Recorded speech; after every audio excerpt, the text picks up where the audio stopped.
Bismillahirrahmanirrahim.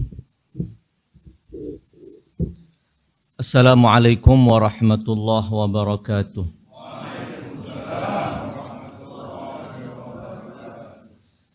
Alhamdulillahi rabbil alamin. Wa sallallahu ala khairi khalqihi ajma'in. Muhammadin wa alihi at-tayyibin at-tahirin. Allahumma salli ala Muhammad wa ali Muhammad. As'adallahu ayyamana wa ayyamakum bi wiladati al-Imam Ali bin al-Husain Zainul Abidin. Pertama-tama saya sampaikan ucapan selamat kepada Sahibil Asri waz Zaman atas kelahiran kakek beliau. Saya juga sampaikan ucapan selamat kepada jami'il maraji'il izam wabil khusus as-sayyidain al-aliyain samahadil qaid Al-Imam As-Sayyid Ali Al-Husaini Al-Khamenei Was-Sayyid Ali As-Sistani. Saya ucapkan selamat kepada seluruh sadah min dzurriyyati Al-Imam Zainul Abidin dimanapun mereka berada. Saya ucapkan selamat atas kelahiran Al-Imam Zainul Abidin kepada seluruh kaum muslimin, para pecinta Nabi dan keluarga sucinya dimanapun mereka berada.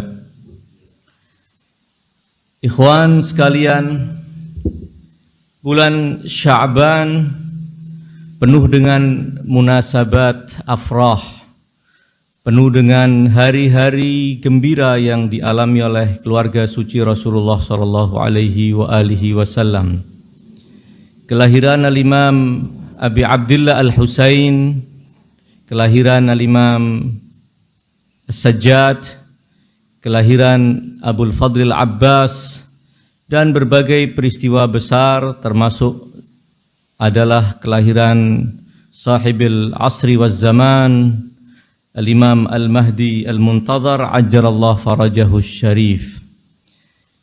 Karenanya pantas apabila para pecinta Ahlul Bait dimanapun mereka berada memanfaatkan kesempatan-kesempatan ini untuk mengungkapkan rasa cinta mereka, mengungkapkan rasa syukur mereka kepada Allah Subhanahu wa Ta'ala yang telah mengutus Rasulnya dan menunjuk para pemimpin suci untuk mengawal agama ini dan membimbing kita di dunia dan kelak membimbing dan menuntun kita menuju surga Allah.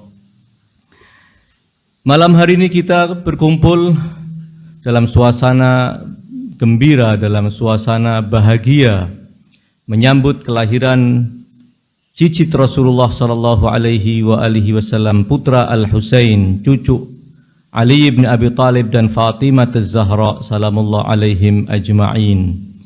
Seorang pribadi agung yang diakui oleh semua kalangan, tidak terkecuali kaum Khawarij yang begitu anti bahkan mengafirkan ayah beliau, namun terkait dengan Zainul Abidin mereka mengakui keagungannya. Semua tokoh-tokoh aliran besar Islam mengakui keagungan Al-Imam Zainul Abidin alaihi afdhalus salati wassalam. Dalam kesempatan ini saya ingin memanfaatkan untuk membaca bersama, merenungkan bersama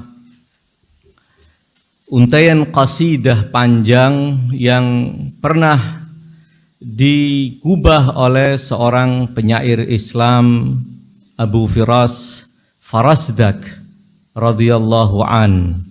Dalam sebuah cerita yang masyhur, dan qasidah itu juga sangat dikenal, bahkan tidak sedikit di antara kaum muslimin pecinta Ahlul Bait di tanah air ini yang menghafal qasidah panjang itu. Qasidah mimiyah, qasidah yang ujung baitnya terdiri dari huruf mim. Qasidah itu beliau sampaikan secara spontan tanpa harus dikarang terlebih dahulu kemudian dibacakan, namun secara spontan ketika sebagaimana diriwayatkan bahwa di masa kekuasaan Abdul Malik ibn Marwan di musim haji, dia mengutus putranya yang bernama Husham ibn Abdul Malik ibn Marwan untuk menjadi Amirul Hajj, memimpin delegasi umat Islam menunaikan ibadah haji. Tentu kaum muslimin yang datang untuk menunaikan ibadah haji, mereka semua kaum muslimin berebut untuk mencium Hajaril Aswad. Tidak terkecuali juga rombongan delegasi Syam yang mengawal sang putra mahkota Husham ibn Abdul Malik. Usaha untuk mencium Hajaril Aswad sia-sia karena kerumunan kaum muslimin yang juga semuanya berebut untuk mencium Hajar Aswad tidak memberikan kesempatan bagi putra mahkota sekalipun dengan pengawalan yang ketat untuk menyingkirkan jamaah haji menuju Hajaril Aswad, tetap tidak berhasil. Sehingga rombongan Husham ibn Abdul Malik menarik diri di sebuah bukit dekat Al-Baitil Haram, dekat Masjidil Haram, sambil menanti kira-kira nanti kalau sudah tidak terlalu berdesakan dia akan turun lagi mencium Hajaril Aswad. Sambil menanti dan dikawal oleh beberapa pengawalnya dan beberapa orang yang juga dalam delegasi kerajaan Bani Umayyah saat itu, tiba-tiba mereka dikagetkan dengan sebuah pemandangan yang mencengangkan, di mana kerumunan puluhan ribu bahkan boleh jadi ratusan ribu jamaah haji yang berebut untuk mencium Hajaril Aswad, spontan mereka terbelah dan memberikan jalan kepada seorang anak muda tanpa pengawal, tanpa menyingkirkan orang-orang, namun orang-orang secara sukarela menyingkir dari jalan pemuda tersebut, sehingga pemuda ini melangkahkan kakinya dengan penuh ketundukan kepada Allah Subhanahu wa taala sampai di hadapan Al-Hajaril Aswad. Beliau mencium Al-Hajaril Aswad. Setelah itu mundur meninggalkan Hajaril Aswad dan kaum muslimin kembali berebut untuk mencium Hajaril Aswad. Tentu pemandangan ini sangat menyakitkan hati putra mahkota kerajaan Bani Umayyah Husham ibn Abdul Malik. Kemudian ada seorang di antara penduduk Syam yang juga dalam rombongan kafilah kerajaan Bani Umayyah bertanya kepada Husham ibn Abdul Malik, siapa gerangan anak muda itu? Begitu wibawa, tanpa pengawalan, namun umat Islam dengan sukarela memberikan jalan kepadanya untuk mencium Hajaril Aswad. Husham ibn Abdul Malik tentu tahu siapa itu. Namun kemudian ketika ditanya oleh seorang Syami tersebut, seorang dari penduduk Syam, dia mengatakan, la a'rifu, saya tidak kenal siapa orang itu. Ketika terjadi dialog antara putra mahkota dan salah satu dari pengawalnya, maka Abu Farasdak radhiyallahu anhu mengatakan, kalau kamu tidak tahu siapa pemuda itu, saya tahu siapa dia. Wahai Farasdak, kata si orang Syam tersebut, siapa gerangan pemuda itu? Maka secara spontan kemudian Farasdak mengubah bait-bait syairnya yang terdiri dari 28 bait syair yang para sastrawan Arab mensifati qasidah ini sebagai qasidah yang mencapai puncak dalam kefasihan, kata-kata dan susunannya dan kedalaman di dalam makna yang terkandung di dalam kalimat-kalimat untaian qasidah tersebut. Qasidah yang masyhur, hadzal ladzi ta'riful batha'u wat'atahu wal baitu ya'rifuhu wal hillu wal haramu. Pada kesempatan malam hari ini izinkan saya mengajak para hadirin semua. Dan sebelumnya saya memohon maaf kepada para asatidz, ada guru-guru saya di sini sehingga saya harus memohon maaf yang sebesar-besarnya karena saya akan membacakan qasidah ini dan sekaligus memberikan keterangan paling tidak supaya dalam majelis ini kita bisa mendengar qasidah itu secara utuh dan dengan harapan mendapatkan keberkahan dari mendengar pujian bagi manusia-manusia suci yang diutarakan oleh lisan yang tulus tanpa pamrih semata demi membela ahlul bait alaihim afdhalus salati wassalam. Farosdak betapapun bergabung dengan kafilah Bani Umayyah namun jiwanya, pikirannya bersama ahlul bait. Sehingga ketika ada sikap yang meremehkan Al-Imam Zainul Abidin dari Husyam ibn Abdul Malik, dia terpanggil dengan penuh resiko, dia tantang resiko itu, dia memuji Al-Imam Zainul Abidin yang dia tahu resikonya bahwa memuji Zainul Abidin di hadapan seorang putra mahkota yang angkuh, di hadapan putra mahkota yang anti ahlul bait tentu sangat beresiko dan dia sudah membaca ada resiko itu dan dia siap menghadapi resiko tersebut. Qasidah itu diawali dengan hadzabnu khairi ibadillahi kullihimu hadzat taqiyyun naqiyyut tahirul alamu. Kalau kamu ingin tahu siapa anak muda itu, ketahuilah bahwa dia adalah putra sebaik-baik manusia, putra sebaik-baik hamba Allah. Dia adalah seorang yang bertakwa, dia adalah seorang yang suci, dia adalah seorang yang bersih, dan dia adalah tokoh yang sudah dikenal bagaikan al-alam, bagaikan gunung yang tidak ada orang yang tidak bisa menyaksikan keagungan dan ketinggian gunung. Dia adalah hadzat taqiyyun naqiyyut tahirul alami.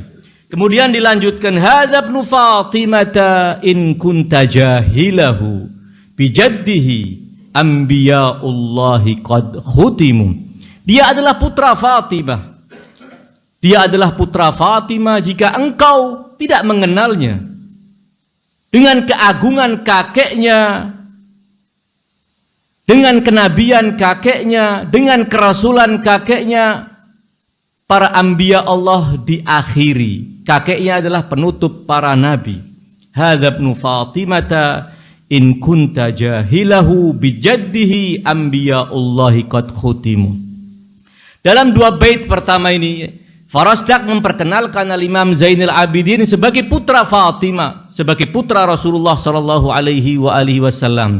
Tidak memperkenalkannya kepada masyarakat penduduk Syam yang ada di sekitar Husyam ibn Abdul Malik ibn Marwan. Tidak memperkenalkan kepadanya bahwa ini adalah putra Al-Husain, ini adalah putra Ali bin Abi Thalib. Tidak. Karena masyarakat Syam tidak mengenal Ali bin Abi Thalib, tidak mengenal Al-Husain kecuali dengan pengenalan yang buruk. Menganggap Ali bin Abi Thalib sebagai musuh Rasulullah sallallahu alaihi wasallam yang harus dia laknat.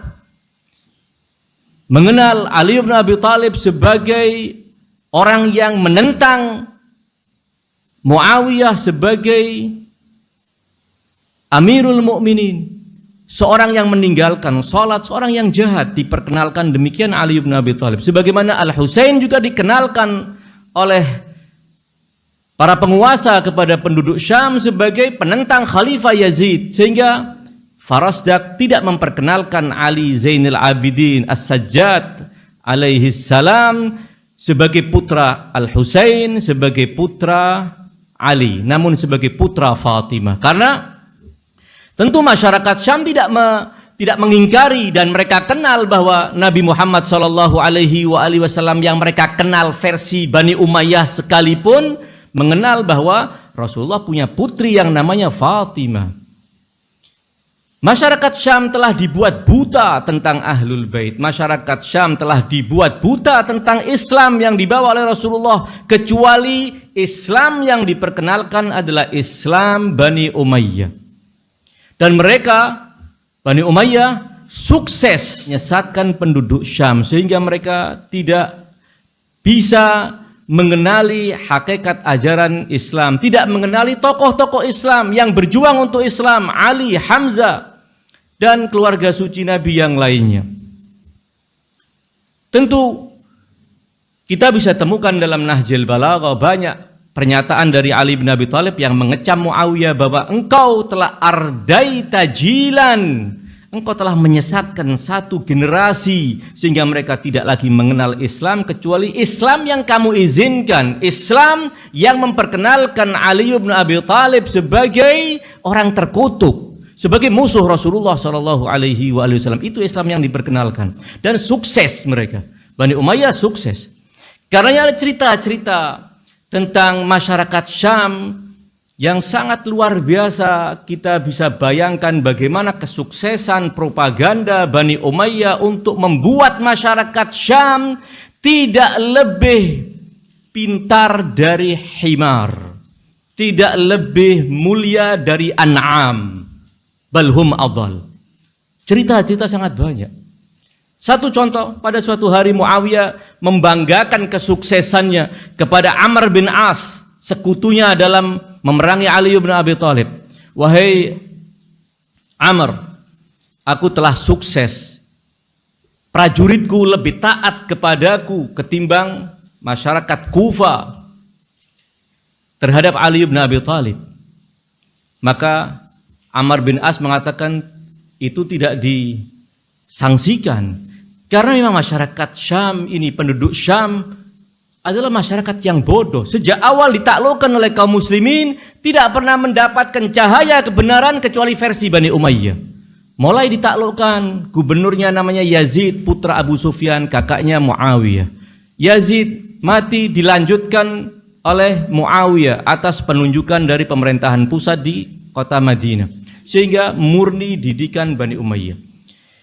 Kata Amr bin As, tidak diragukan karena mereka memang adalah orang-orang yang bodoh, yang nurut kepada pengembalanya melebihi himar dan domba-domba nurut kepada pengembalanya. Jadi kalau kamu tidak usah berbangga diri merasa sukses memanage mereka, karena apa kebanggaan seorang pengembala kambing ketika kambing-kambing itu nurut kepada dia? Tidak ada kebanggaan. Memang kambing nurut. Masyarakat Kufa tidak, mereka cerdas. Mereka selain punya kecerdasan, sangat kritis dan tidak gampang untuk diatur. Karena itu Ali bin Abi Thalib kemudian kesusahan menghadapi mereka. Terjadilah konflik, terjadilah adu mulut antara Muawiyah dan Amr bin As. Kata Amr bin As, saya bisa buktikan, beri saya kesempatan. Nanti ketika kamu bisa kumpulkan di masjid Jami' ribuan masyarakat Syam untuk sholat, berkumpul, saya akan naik mimbar dan saya akan buktikan kepada kamu bahwa mereka tidak lebih afdal dari binatang-binatang ternak. Jadi tidak usah bangga kamu. Diberi kesempatan, Amr bin As naik di atas mimbar, dia menyampaikan sebuah statement dan berkata pada Muawiyah, kamu tinggal tatap wajah-wajah mereka. Tidak butuh akal sehat untuk mengetahui apa yang saya katakan. Cukup bermodalkan mata, kamu saksikan bahwa benar mereka adhal minal an'am, kata Amr bin As. Maka Amr bin As berkata bahwa barang siapa yang bisa menjulurkan lidahnya sampai menempel ke ujung hidungnya, berarti dia min ahlil jannah. Maka semua satu masjid berusaha mengeluarkan lidahnya untuk mengenai ujung hidungnya. Sebagian tidak bisa ditarik-tarik dengan tangannya, hidungnya dikirikan ditarik. Kata Amr bin As, sudah ente lihat? Hatta kambing tidak sebodoh ini. Jadi tidak usah bangga kamu ketika sukses. Ya. Tidak usah bangga ketika sukses. Cerita lain lagi kebodohan. Ini kebodohan tentang agama. Dikatakan akan masuk surga orang yang lidahnya panjang sehingga bisa menyentuh hidung. Mereka satu masjid semua demikian. Cerita lain. Ketika di zaman Hajjaj ibn Yusuf memerangi Abdullah ibn Zubair. Ketika kota Mekah sudah dikepung dan gunung. Nama gunung di Ka'bah di Makkah yang mengitari Al-Masjidil Haram, mengitari kota Makkah, namanya Gunung Abu Qubais. Nama gunung Abu Qubais. Ketika setelah sukses dikuasai daerah itu oleh pasukan Syam, mereka mengucapkan takbir, Allahu Akbar, sehingga takbir terus bergulir sampai ke Syam. Takbirnya sampai ke Syam. Dari satu pos ke pos lain, makin rame sampai di kota Syam, pasar itu semua takbir tanpa tahu sebabnya kenapa mereka takbir. Kenapa? Karena yang sebelah sana juga takbir. Yang sebelah, kenapa kamu takbir? Karena yang sebelah sana juga takbir. Hingga ketika disampaikan kepada mereka bahwa ada berita bahwa Abu Qubais sudah kita kuasai dan kita sudah benar-benar cengkram itu Abu Qubais, tinggal kita akan serang dari atas kubu Abdullah bin Zubair. Apa kata orang-orang Syam kepada khalifah di Syam? Kami tidak akan membiarkan Abu Qubais cuman dikuasai. Kami mengharapkan Abu Qubais agar ditangkap, diborgol dan dibawa ke Syam untuk dikelilingkan ke pasar, kita cemoohkan. Hatta gunung Abu Qubais mereka tidak tahu. Ini kan sudah mau kita beri sifat apa? Karenanya kembali, saya tidak ingin bercerita panjang tentang kebodohan penduduk Syam, nanti bisa sampai subuh tidak selesai dan hadil qasidah juga terlewatkan. Ala aihal. Kembali bahwa Farasdak kemudian memperkenalkan kepada masyarakat Syam. Ini sebuah kampanye besar. Terbuka mata mereka, terbuka telinga mereka. Pikiran mereka terbuka.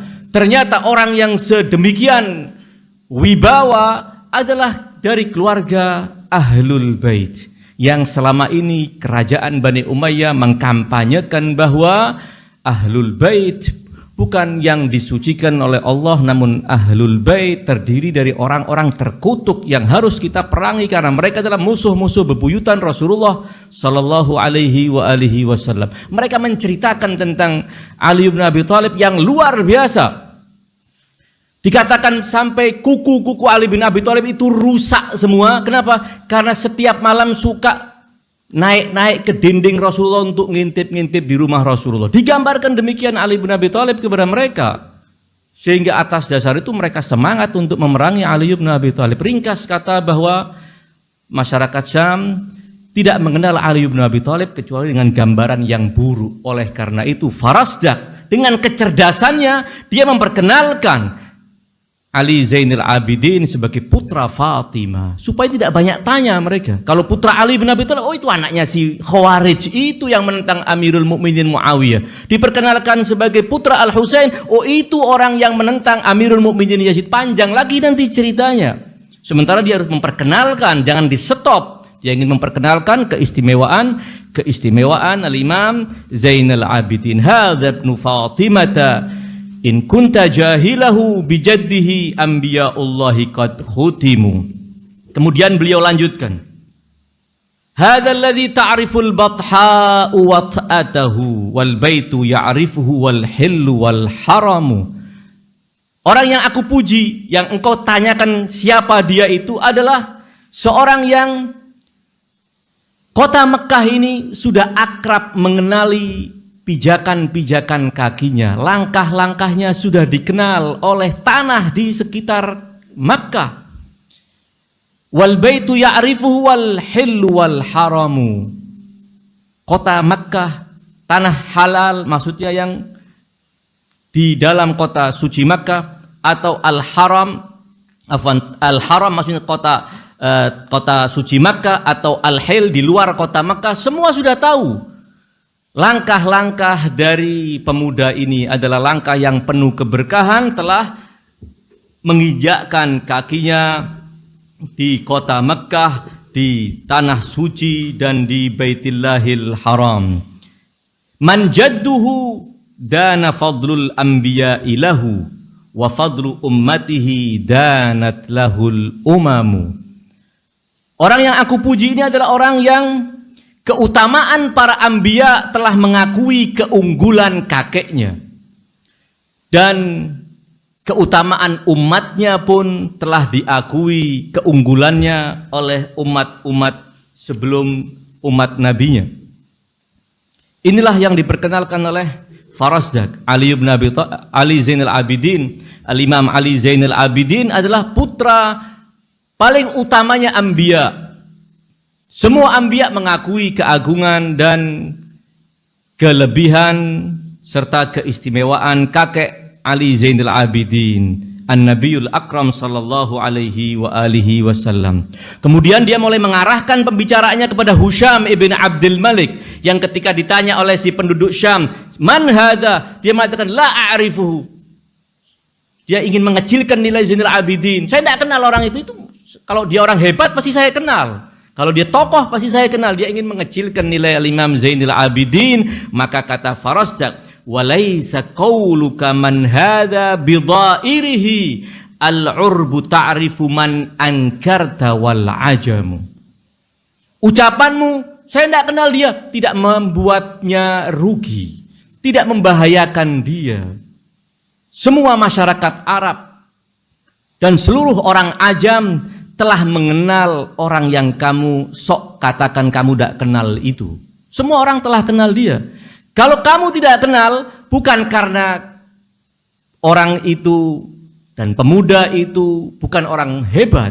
Justru ketika kamu tidak mengenal dia, membuktikan bahwa kamu adalah orang yang rendahan, kamu orang yang hina, sehingga tidak mengenal keagungan orang ini. Sementara semua alam telah mengenalnya, Arab maupun non-Arab telah mengenalnya. Jadi kalau kamu tidak kenal, yang akan mendapat mudarat adalah dirimu sendiri.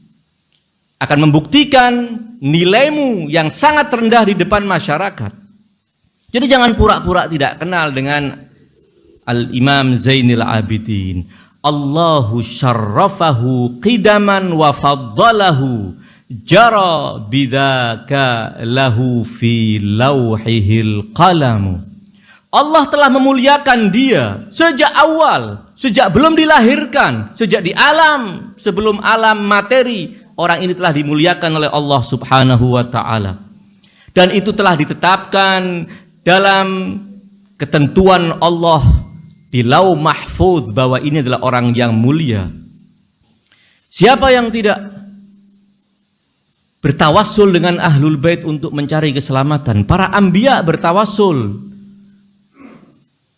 Bahkan para malaikat pun bertawassul untuk mendapatkan ampunan Allah, untuk mendapatkan kedudukan di sisi Allah dengan keberkahan maqam mulia Ahlul Bait alaihim afdhalus salati wassalam. Telah ditentukan oleh Allah sejak azal, sejak qidaman, kemuliaan orang yang engkau ingkari itu. Jadi kemuliaannya adalah kemuliaan dari Allah Subhanahu wa ta'ala. Pengingkaranmu tidak akan mengurangi sedikit pun dari kemuliaan pemuda yang aku puji ini, kata Farasdak. Mustaqqatun min rasulillahi nab'atuhu tabat anasiruhu wal khimu wasyiyamu. Nab'ah itu satu batang kayu dari pohon naba'. Pohon naba' itu pohon yang tumbuh di pegunungan Arab sana, dan kayunya keras yang biasa dipakai untuk tombak maupun untuk anak panah itu pakai kayu itu karena dia sangat kuat. Menggambarkan bahwa dia kayu yang istimewa. Mustaqqatun min rasulillahi nab'atuhu. Asal muasal pemuda yang aku puji ini dari Rasulullah sallallahu alaihi wasallam. Keistimewaannya, kelebihannya, wibawanya, semua nilai mulia yang ada padanya terambil dari sumber awalnya, dari akar aslinya, dari pohon aslinya, yaitu Rasulullah. Tabat anasiruhu wal khim wasyiamu. Harum dan mulia asal muasal penciptaannya, unsur penciptaannya mulia. Wal khim wasyam, dan mulia juga karakternya. Al-khim itu artinya watak. Al-syam juga artinya tabi'ah. Sehingga semua yang zahir darinya, semua yang batin darinya itu indah. Seindah sumber aslinya, seindah kakeknya Rasulullah sallallahu alaihi wasallam. Tentu riwayat-riwayat menjelaskan kepada kita bahwa Ahlul Bait adalah bagian dari Rasulullah sallallahu alaihi wasallam. Tidak cuma secara biologis. Secara biologis adalah sebuah kemuliaan yang mereka banggakan. Para imam membanggakan dalam doa Ziarah Jami' al-Kabirah. Apa di antara sifat yang disebutkan ketika kita mengucapkan salam kepada para imam kita? Assalam. Di antaranya wa ala dzurriyyati Rasulillah, bahwa menyebut para imam sebagai dzurriyyah Rasulullah sallallahu alaihi wasallam tidak diragukan itu sebagai sebuah kemuliaan tersendiri. Namun kemuliaan itu tentu bertambah agung, bertambah mulia karena mereka tidak semata sebagai anak-anak biologis Rasulullah sallallahu alaihi wasallam, namun anak rohani Rasulullah sallallahu alaihi wasallam. Namun sebagian terkadang dalam muamalahnya kepada Rasulullah lebih menitik beratkan kepada hal-hal yang zahir. Ada cerita yang sangat masyhur. Bagaimana ketika pada suatu hari Abu Hanifah yang secara usia lebih tua dari Imam Ja'far, namun Abu Hanifah berguru dengan Imam Ja'far sampai mengatakan laulas sanatan lahalakan Nu'man, andai bukan karena 2 tahun saya berguru dengan Ja'far ibn Muhammad as-Sadiq saya celaka, kata Abu Hanifah. Pada suatu hari Imam Ja'far yang tentu lebih muda dari Abu Hanifah dipergoi oleh Abu Hanifah di sebuah jalan sambil beliau memakai tongkat. Kata Abu Hanifah, sepertinya belum saatnya kamu memakai tongkat, tidak terlalu tua, kenapa kamu memakai tongkat? Kata Abu Hanifah, saya aja yang lebih tua dengan kamu, dibanding kamu saya sudah pakai tongkat. Kata Al-Imam Ja'far, hadhihi asa Rasulillah, hadha asa Rasulillah, ini tongkat Rasulullah, makanya saya pakai. Ketika mendengar ini tongkat Rasulullah, Abu Hanifah langsung menjatuhkan dan mencium tongkat tersebut. Kata Imam Ja'far, kenapa kamu lakukan? Tabarruk, bertabarruk dengan tongkat Rasulullah, tongkat yang pernah dipegang oleh Rasulullah, tentu punya kemuliaan. Kata Al-Imam Ja'far, ajib, tongkat Rasulullah ente cium-cium, wahada darah daging Rasulullah, kenapa ente biarkan? Orang cuma berhubungan dengan Rasulullah sallallahu alaihi wasallam, cuma memikirkan hal-hal yang sifatnya fisik.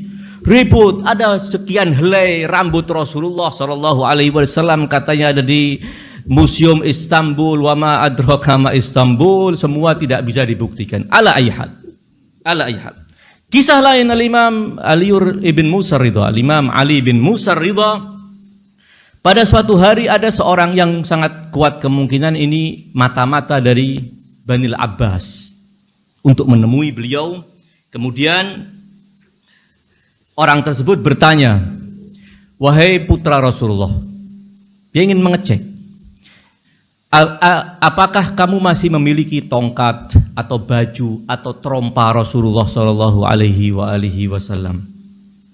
Maka kata Al-Imam Ali bin Musa Ridha, famatasna'u biha, apa yang akan kamu perbuat dengan, kalau saya bisa tunjukkan kepada kamu ini baju Rasulullah, ini tongkat Rasulullah, ini trompa Rasulullah, apa yang mau kamu lakukan? Kata orang itu, uqabbiluha hubban wa ta'zima, saya akan cium peninggalan-peninggalan Rasulullah itu karena cintaku dan karena pengagunganku kepada beliau. Beliau bertanya, apakah yang lebih mulia, al-asa atau rambut, kulit, daging dan darah Rasulullah? Mana yang lebih afdal? Ayyuhuma afdal? Al-asa au sya'ruhu au basyaratuhu au lahmuhu au damuhu. Kata orang itu tentu rambut, kulit, darah dan daging Rasulullah lebih afdal dari sekedar tongkat. Maka Imam Ali bin Musa Ridha mengatakan, kalau demikian kamu sudah memahami bahwa darah, daging, rambut dan kulit Rasulullah itu lebih afdal, maka kemudian beliau menyingkapkan dhira'ah. Ini darah, daging dan kulit serta rambut Rasulullah. Kenapa kamu sibuk cari bajunya Rasulullah? Kamu cari tongkatnya Rasulullah dengan mengatakan saya ingin bertabarruk sebagai bukti kecintaan, pengagungan saya akan cium. Al-Imam ingin menegaskan kepada mereka bahwa kalau kamu serius memang ingin bermuamalah dengan Rasulullah, bermuamalahlah dengan darah daging Rasulullah, bermuamalahlah dengan pewaris sejati Rasulullah sallallahu alaihi wasallam. Kembali bahwa Imam Zainal Abidin digambarkan, disifati oleh Farazdak mustaqqatun min Rasulillahi naba'atuhu tabat anasiruhu wal khimu wasyiyamu yanshakku thawbud duja an nuri ghurratihi kasyamsi yanjabu an isyraqihal qatamu.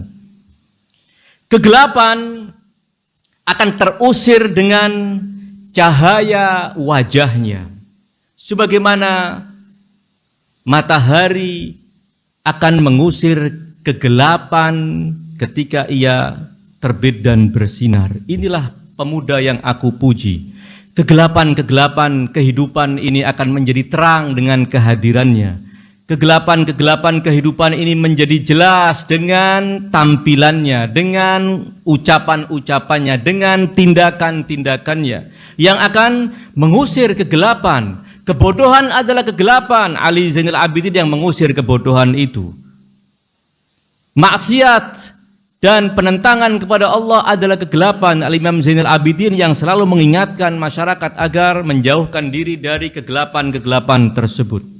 Idza ra'athu Quraisyun qala qailuha ila makarimi hadza yantahil karamu. Apabila orang-orang Quraisy yang diyakini sebagai suku termulia adalah Quraisy, dalam riwayat-riwayat disebutkan bahwa Allah telah memilih dari keturunan Ismail adalah Quraisy dan terus dipilih sampai pilihan dari pilihan adalah Banu Hashim. Banu Hashim kemudian dipilih lagi adalah keluarga suci Rasulullah sallallahu alaihi wasallam, keluarga Abdul Muttalib. Idza ra'athu Quraisyun, apabila orang-orang Quraisy yang merasa paling utama dibanding orang-orang Arab yang lainnya memandang anak muda ini, niscaya juru bicara mereka akan mengatakan ila makarimi hadza yantahil karamu.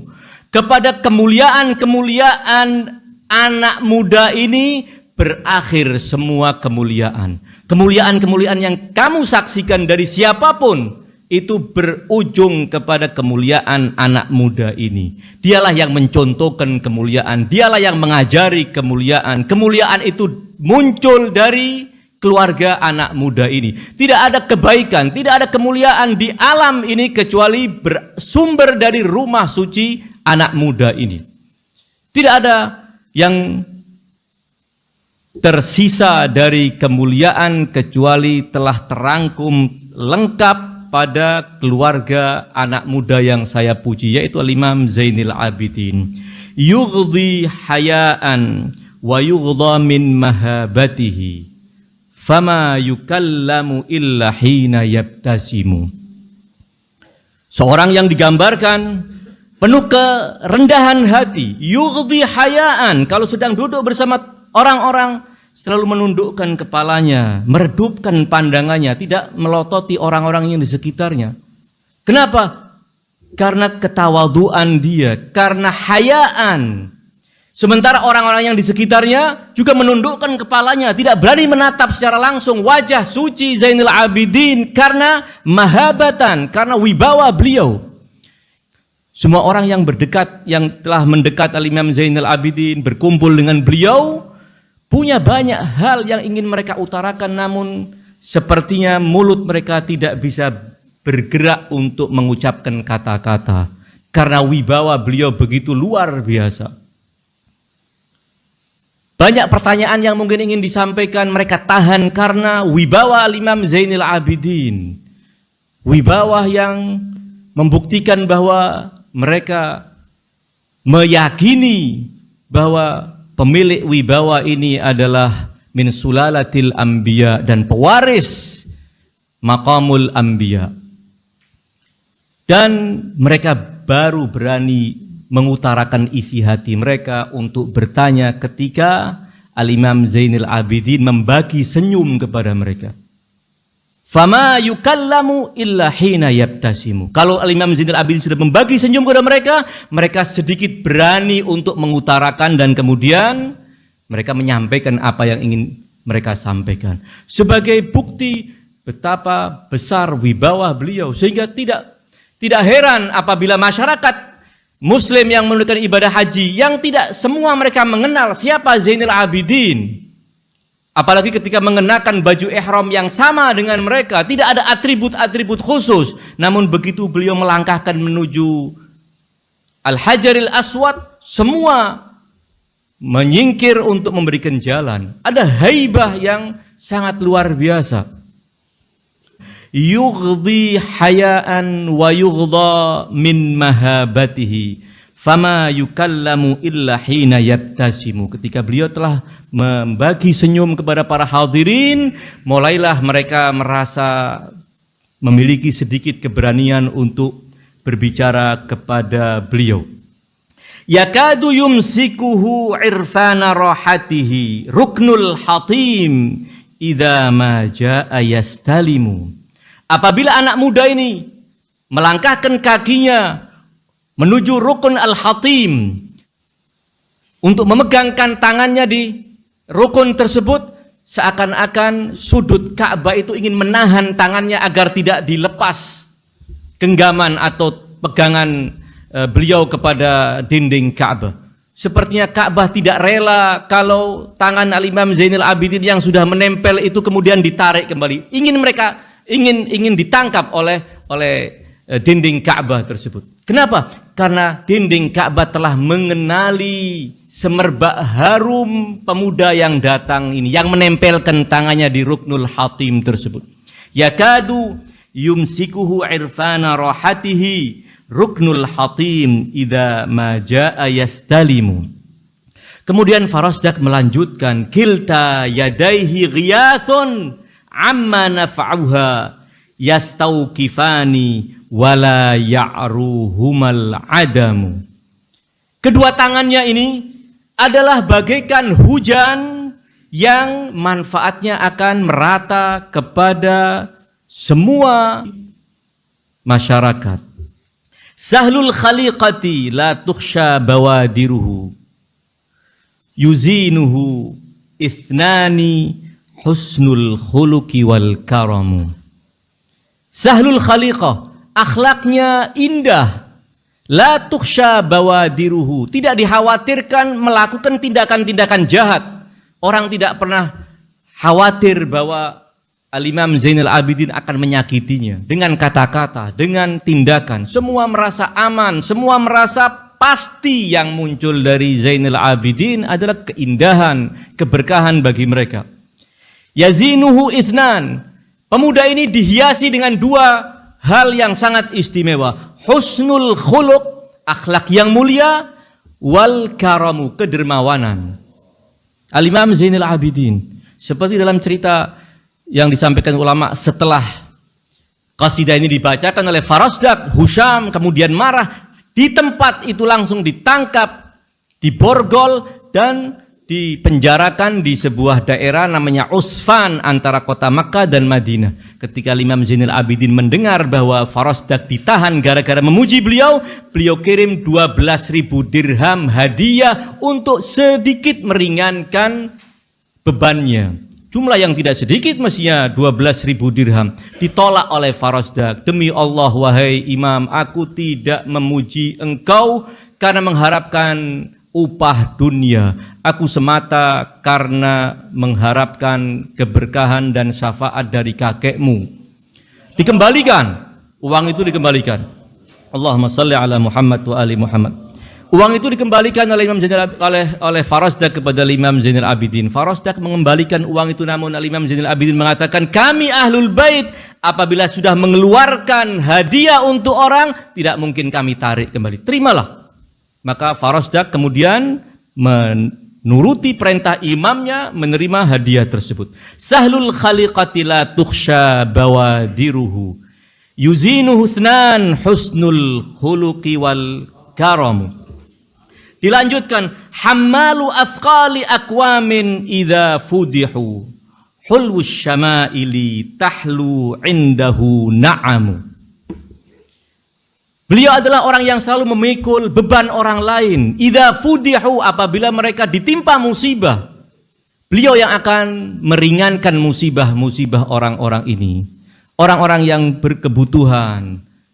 Sejarah mencatat bagaimana ketika beliau dimandikan, ternyata di punggungnya ada bekas, seakan ada pukulan-pukulan yang berat sehingga ngapal, kata orang Jawa. Maka Imam Al-Baqir mengatakan itu karena ayahku setiap malam keliling di kota Madinah untuk memberikan santunan kepada orang-orang miskin, kepada para janda-janda tua, diberi dan tidak ada yang tahu mereka. Cuman diletakkan di depan pintunya, diketuk, beliau lari. Orang cuma melihat. Mereka baru tahu bahwa ketika Imam Zainal Abidin wafat, 3 hari tidak ada kiriman seperti yang biasanya. Baru mereka tahu bahwa itu adalah kiriman dari Imam Zainal Abidin. Baru setelahnya Imam Muhammad Al-Baqir melanjutkan tradisi baik dan kebiasaan baik ayahnya. Hammalu athqali aqwamin idza fudihu, hulwus syama'il, manis, indah karakter dan sifatnya. Tahlu indahu na'amu, ucapan mengatakan na'am, iya, iya, ketika ada orang yang meminta, itu sesuatu yang indah buat Imam Zainal Abidin. Sehingga ada seorang penyair mengatakan, andai bukan ucapan dalam syahadat la ilaha illallah yang ada kalimat la, andai bukan karena tasyahud, mungkin Imam Zainal Abidin tidak pernah mengutarakan, tidak pernah mengucapkan la, yang ada hanya na'am, na'am, na'am atas permintaan semua orang yang membutuhkan dan mengajukan permintaan kepada beliau. Hammalu athqali aqwamin idza fudihu, hulwus syama'il tahlu indahu na'amu. La yukhliful wa'da maimunu, la yukhliful wa'da maimunun naqibatuhu, rahbul fina'i aribun hina ya'tazimu. Beliau adalah orang yang la yukhliful wa'da, tidak pernah menyalahi janji. Apabila beliau telah berjanji, pasti akan beliau tepati. Maimunun naqibatuhu, penuh keberkahan sisinya, penuh keberkahan dirinya. Rahbul fina, teras rumahnya itu luas, ruang tamu rumahnya pun luas, sebagai ungkapan bahwa beliau selalu menyambut para tamu, beliau selalu menghidangkan yang terbaik untuk para tamu, beliau selalu membuka rumahnya buat siapapun yang membutuhkan bantuan dari ahlul bait. Rahbul fina aribun hina ya'tazimu, dan beliau adalah orang yang ulet, orang yang tegas ketika beliau sudah punya tekad untuk melakukan sesuatu, tidak pernah ragu-ragu untuk melakukan kebaikan yang telah beliau rencanakan. Dilanjutkan oleh Farosdak, ammal bariyata bil ihsani fanqasha'at anhal ghayabatu wal imlaku wal adamu. Ammal bariyata bil ihsan, pemuda yang aku puji ini, dia tidak menyebutkan namanya siapa.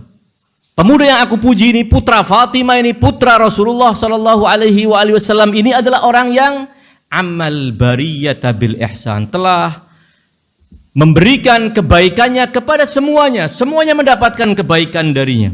Fangqasha'at anha, maka tersingkirlah dari atau disebabkan kebaikan-kebaikan yang beliau lakukan, apa yang tersingkir? Al-ayabatu wal iqtar wal adamu. Ini dalam bahasa Arab tingkatan-tingkatan kefageran.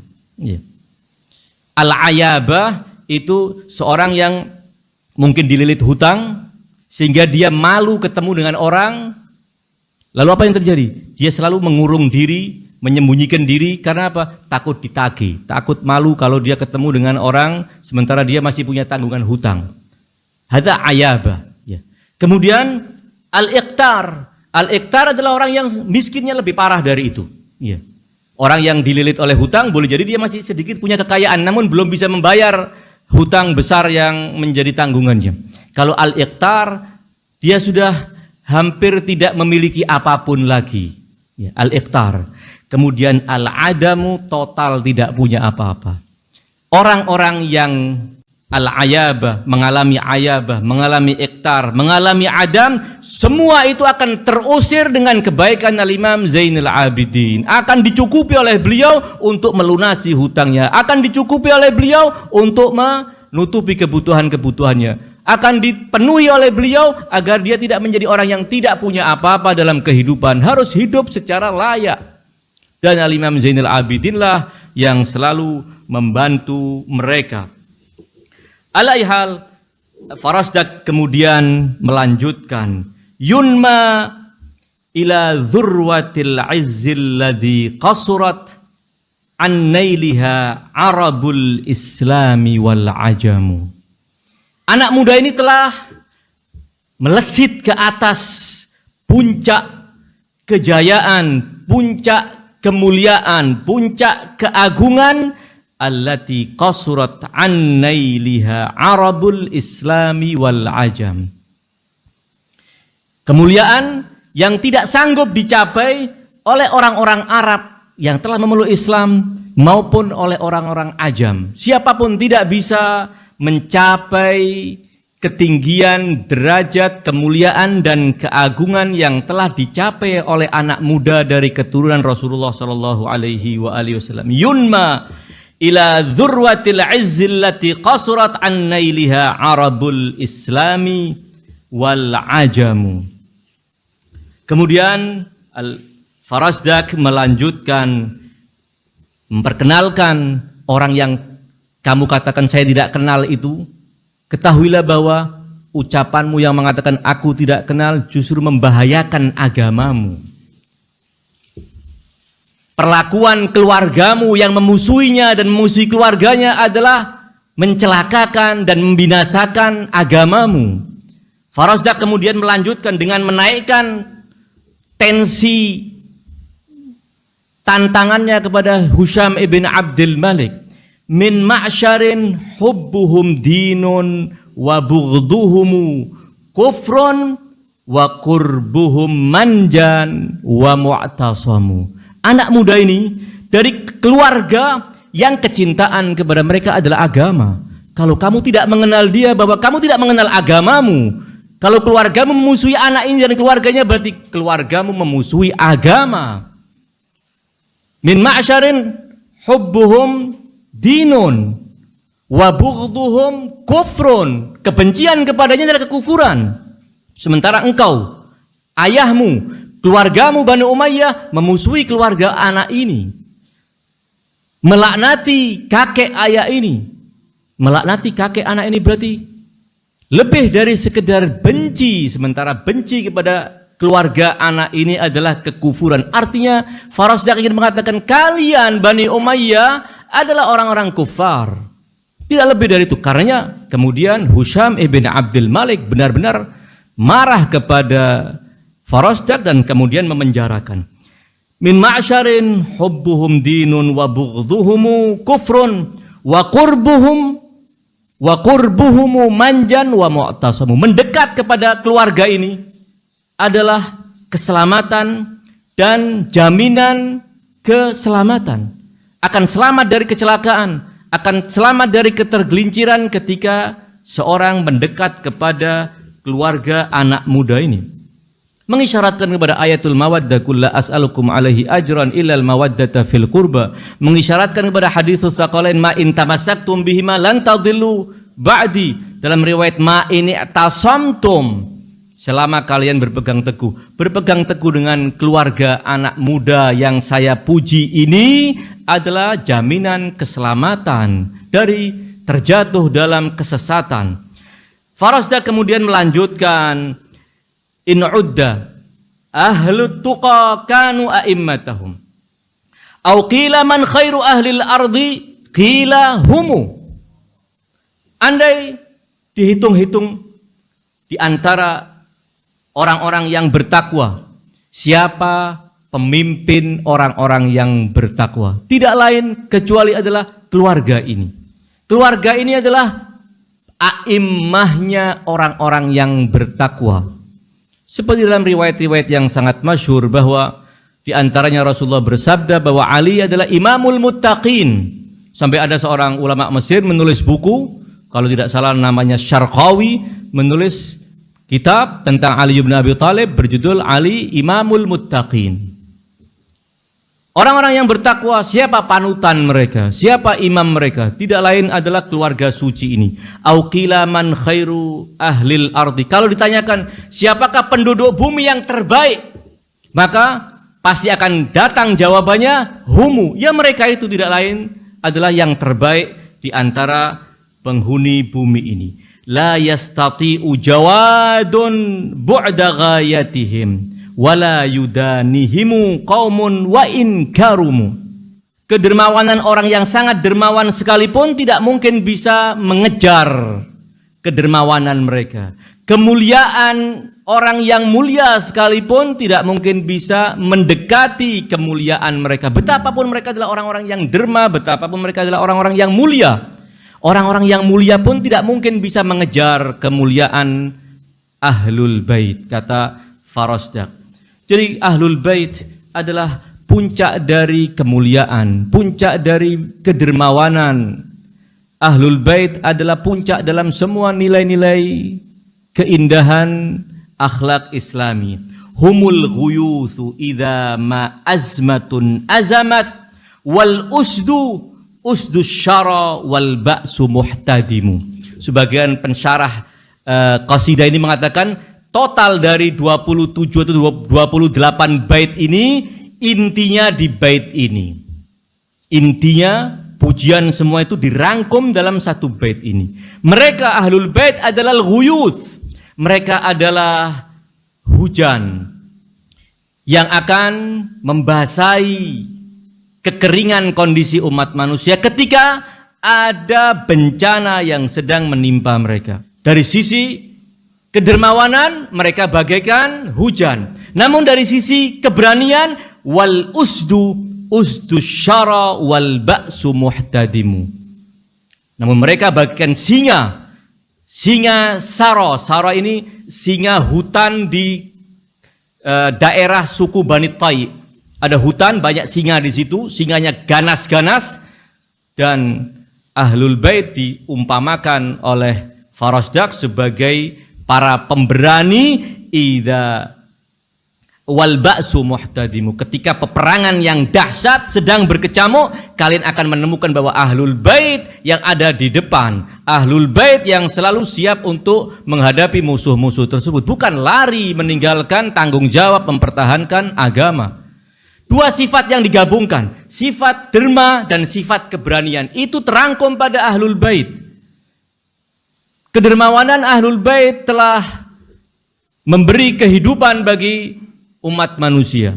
Sebagaimana keberanian ahlul bait telah memberi jaminan keamanan bagi umat manusia. Itulah keluarga anak muda ini.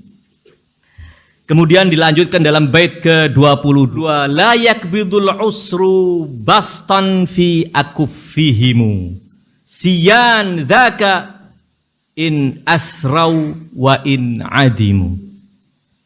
Kesulitan kehidupan ahlul bait, kesulitan kehidupan mereka tidak menghalangi mereka untuk berderma. Buat mereka dalam keadaan kaya maupun dalam keadaan miskin, tidak menghalangi mereka untuk mendermakan dan berbuat baik kepada kaum muslimin yang membutuhkan. Itulah Ahlul Bait. Bukan hanya ketika kaya mereka menyantuni orang-orang yang membutuhkan, dalam keadaan mereka juga kesulitan sekalipun, itu tidak akan menjadi penghalang bagi mereka untuk berderma kepada orang-orang yang membutuhkan. Yustadfa'us su'u wal balwa bihubbihimu wa yustarabbu bihil ihsanu wan na'amu wa yustarabbu bihil ihsanu wan ni'amu. Yustadfa'u as-su'u wal balwa bihubbihimu. Keburukan, bencana akan ditolak dengan kecintaan kepada mereka. Siapa yang menginginkan bencana terhindarkan darinya, cintailah Ahlul Bait. Siapa yang ingin selamat dari musibah yang menghancurkan, mencelakakan kehidupannya, cintailah Ahlul Bait. Dan ini yang sudah diketahui oleh para anbiya. Para anbiya disebutkan dalam banyak riwayat, mereka bertawassul dengan Ahlul Bait sebagai bukti keyakinan mereka, sebagai bukti kecintaan mereka, sebagai bukti keimanan mereka kepada keagungan maqam Ahlul Bait. Bagaimana Nabi Allah Adam bertawassul, memohon ampunan dari Allah Subhanahu wa taala atas apa yang telah beliau perbuat. Nabi Allah Nuh bertawassul agar kapalnya juga tidak terhempas oleh ombak besar dari banjir yang sedang terjadi, diselamatkan oleh Allah. Nabi Allah Ibrahim ketika dilemparkan ke api menjadi bardan wasalaman berkat tawassul dia dengan Ahlul Bait. Nabi Allah Musa ketika dikejar-kejar oleh Fir'aun bertawassul dengan Ahlul Bait. Nabi Allah Isa ketika dikejar-kejar untuk disalib, beliau lari bertawassul dengan Ahlul Bait dan diselamatkan oleh Allah Subhanahu wa taala. Riwayat menyebutkan hatta para malaikat, ada satu malaikat yang namanya dalam riwayat disebutkan malaikat Petrus namanya, pernah melakukan kesalahan terhadap Allah Subhanahu wa taala, dipatahkan oleh Allah kedua sayapnya sehingga tidak bisa terbang lagi ke langit. Bertawassul dengan apa? Dengan menggoyang-goyangkan buayan Al-Imam Al-Husain ketika di rumahnya. Maka dengan kebaikan yang dia lakukan dengan menggoyang-goyangkan buayan Al-Imam Al-Husain agar tetap tidur nyenyak, Allah mengampuninya dan mengembalikan kepada sayapnya sehingga dia bisa kembali.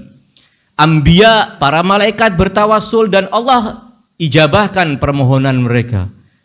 Bihim yustadfa'us su'u wal balwa bihubbihim wa yustarabbu bihil ihsanu wan ni'am.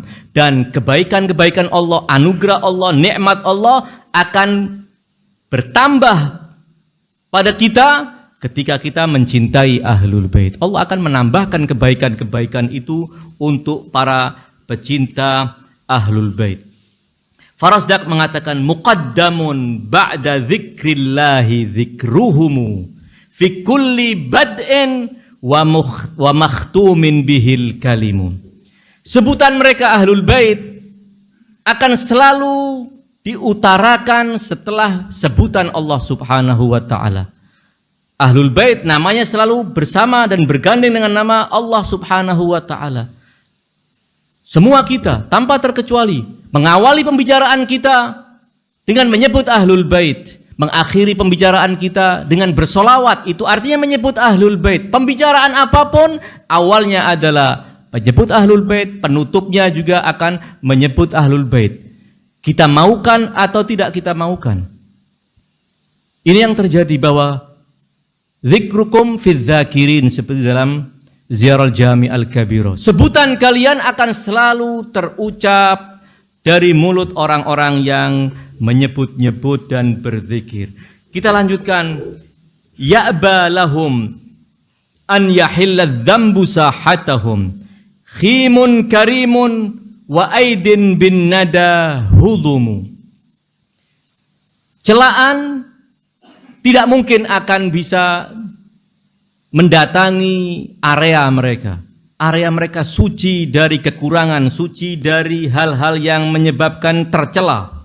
Khimun karim, watak yang sangat mulia, karakternya indah. Lebih dari itu, wa aidin bin nada hadamu. Tangannya selalu terulur untuk memberikan bantuan dan santunan kepada orang-orang yang membutuhkan. Ayyul khalaiki laisat fi riqabihimu li awwaliyati hadza aw lahu ni'amu. Siapa di antara umat manusia ini yang tidak punya di punggungnya tanggung jawab? Siapa di antara umat manusia ini yang tidak mendapatkan nikmat dari Ahlul Bait? Semua punya hutang budi kepada Ahlul Bait. Terbebani punggung semua manusia dengan hutang budi mereka kepada Ahlul Bait. Tidak ada yang mengatakan bahwa saya bisa hidup, saya mendapatkan semua ini tanpa Ahlul Bait. Kita akui atau kita ingkari semua keberkahan yang ada di dunia ini yang mengena kita, yang kita terima berkat Ahlul Bait alaihim afdhalus salati wassalam. Tidak ada. Apa yang bisa kita banggakan dari nikmat-nikmat Allah? Nikmat Allah yang teragung setelah nikmat penciptaan adalah kita diberi hidayah kepada agama Islam. Mungkinkah agama Islam bisa sampai kepada kita tanpa jasa Ahlul Bait? Siapakah yang memperjuangkan Islam? Siapa yang mengabadikan Islam? Semuanya mengakui bahwa Ahlul Bait lah yang terdepan dalam mengabadikan dan menyebarkan Islam. Sehingga di punggung setiap manusia punya hutang budi, membebani mereka hutang budi kepada Ahlul Bait. Sehingga kewajiban kita untuk membayar hutang budi itu paling tidak dengan mencintai mereka, dengan mengagungkan mereka, dengan selalu menghidupkan acara-acara yang akan mengenang Ahlul Bait. Bukan kita abaikan kenangan-kenangan indah Ahlul Bait. Man ya'rifullaha ya'rifu awwaliyata hadza.